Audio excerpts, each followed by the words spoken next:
আজকাল সফলতা ছাড়া বিয়ে করাটাই অনেক বোকামি হয়ে দাঁড়ায়। কেননা বিয়ের পরে যদি একটা মেয়েকে যদি আপনি যদি তার পোষণ পূরণ কিংবা তার চাহিদা মিটাইতে না পারেন, তখন ওই মেয়ে আপনার প্রতি কখনো ভালো আচরণ করবে না।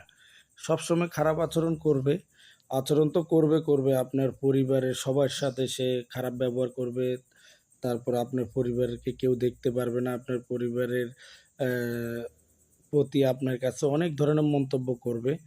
তো আপনার ঘর ধ্বংস করার পরে কি করবে? আপনার ঘরে তো সে বেজার লাগাবে আপনার সাথে, আপনার পরিবারের সাথে। লাগানোর পরে বাহিরে যারা থাকবে, কিছু মহিলা একসাথে জোট হয়। হয়ে এখানে আস্তে বন্ধুত্ব করে। বন্ধুত্ব করার পরে দেখা যাচ্ছে এরা একটা গ্রুপ হয়ে যায়। গ্রুপ হওয়ার পরে এই ঘরের কি সমস্যা, ওই ঘরের কি সমস্যা, ঘরে শাশুড়ি আছে কেন, শ্বশুর আছে কেন, সুখ নেই কেন, সুখে নাই রে, হ্যান হইছে, ত্যান হইছে। এইগুলা করতে তখন এক ঘরের বেদাল আরেক ঘরে লাগায়, এই ঘরের বেদাল ওই ঘরে লাগায়। এভাবেই সংসার সবার সাথে ধ্বংস হইতে থাকে। এভাবে কিছু মহিলা দেখা যায়।